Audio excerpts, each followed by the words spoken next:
విద్యారంగంలో సమస్యలు పరిష్కరించాలంటూ రంగారెడ్డి జిల్లా షాద్నగర్లో విద్యా సంస్థల బంద్ నిర్వహించారు ఏబీవీపీ నేతలు.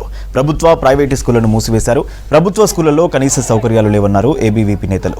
చాలా స్కూళ్లలో టీచర్లు లేరని, విద్యార్థులకు పుస్తకాలు, డ్రెస్సులు అందలేదని చెప్పారు. అధిక ఫీజులు వసూలు చేస్తున్న ప్రైవేటు విద్యా సంస్థలను నియంత్రించాలని డిమాండ్ చేశారు. రాష్ట్రవ్యాప్తంగా పాఠశాలలకు బంద్ పిలుపువేయడం జరిగింది.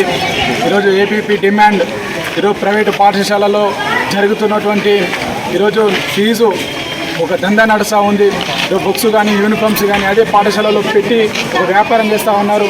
కాబట్టి ఈ యొక్క రాష్ట్ర ప్రభుత్వం పట్టించుకోవాలి, ఫీజు నియంత్రణ చట్టం తీసుకురావాలని చెప్పేసి ఏబీవీపీ డిమాండ్ చేస్తూ ఉంది.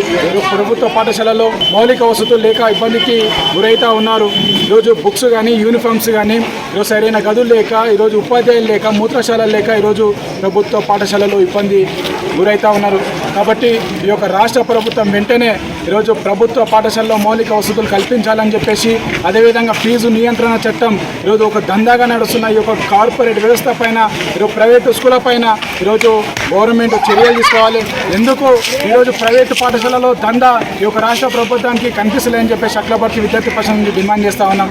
ఈరోజు సిపిఎస్ పేరుతో ఈరోజు లక్షల కొద్ది ఫీజులు దోసుకుంటూ ఉన్నారు. అదే స్కూల్లో బుక్స్ పెట్టి అమ్ముతూ ఉన్నారు.